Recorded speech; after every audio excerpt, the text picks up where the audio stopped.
What if you had something that you knew for a fact would build you muscles every single month because you were following a specific process? Because if we're honest, it's just really annoying if you don't know whether you're going to make visible progress this month or not, or whatever the training is right at all. And to make sure that you don't train for months without making progress and end up looking exactly as before, but instead you're gonna build good proportion and a lot of muscles. I'm going to show you a system today that you can use to do exactly that predictably. I'm Erdem and I have worked out for over 2 years. I was able to go from this to this, and I had to learn a lot of lessons about building muscle. So without further ado, let the video begin. There's two parts to this process, and the first part is your diet. A lot of people who work out, they take the gym seriously, but they don't take their diet seriously, and the problem with that is you're not maximizing gains. Trust me when I say this, I was just like you. When I started to work out, I used to go to the gym 5-6 times a week,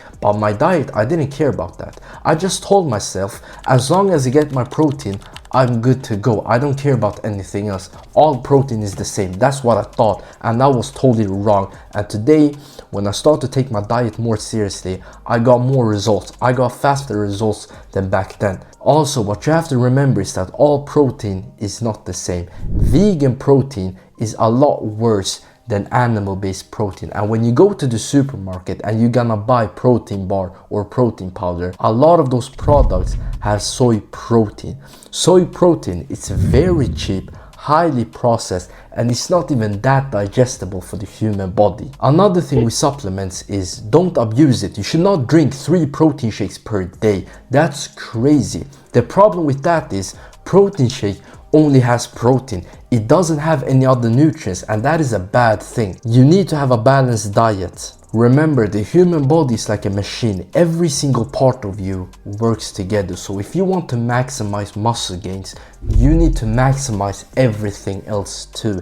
You need to eat right. You need to eat high fat diet. You need to fix your hormones. You need your vitamins, because the problem is you can eat as much protein as you want, but if your testosterone is low, if your hormones are fucked, your energy level is fucked, you won't maximize muscle gains. So you need the right diet. You cannot only focus on protein, you need to focus on your macronutrients too.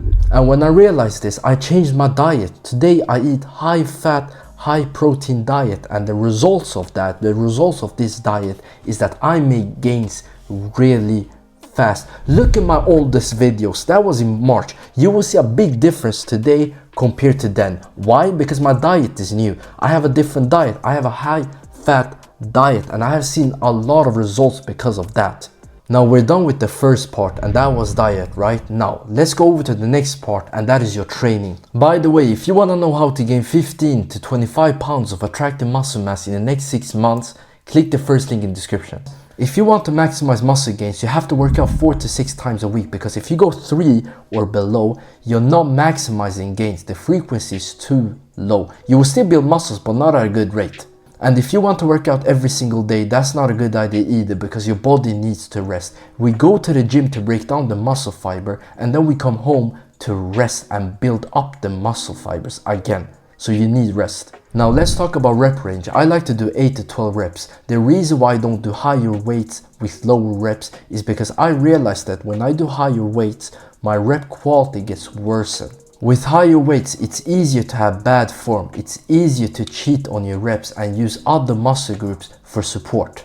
When I see people pick up some heavy ass weights, for example on the shoulder press, they don't go to the full range of motion. They don't go to the stretch. And if they go to the stretch, they explode up from here. They use their whole body to push the weights. Listen to me. When you're in the stretch and you're gonna do the next rep, always accelerate up, slowly upwards. People with higher weights, they usually they do that, and that's a bad idea. You're not stimulating the muscle to the max. Now let's talk about intensity. I like to train hard. Now according to studies, you don't need to go to failure. It doesn't have added benefits, but the reason why I go to failure is because it has other benefits. And the benefits with going to failure is that you will build up your mental toughness, you will build up your discipline, which is really important. Now let's talk about workout split. The best workout split is the one that is adapted for your weaknesses. If you have weak arms but a strong torso, so if your chest and back is strong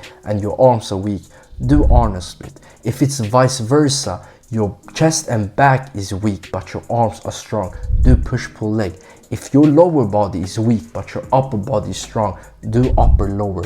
Just follow a workout split that is designed for your weaknesses and you will see results. You will become very aesthetic. I personally do Arnold split because my chest and back is my strong points and my arms are my weak points, and I have seen very good results with Arnold split. So the video is done. Leave a like and comment what you have learned so you don't forget it for the future, and always subscribe.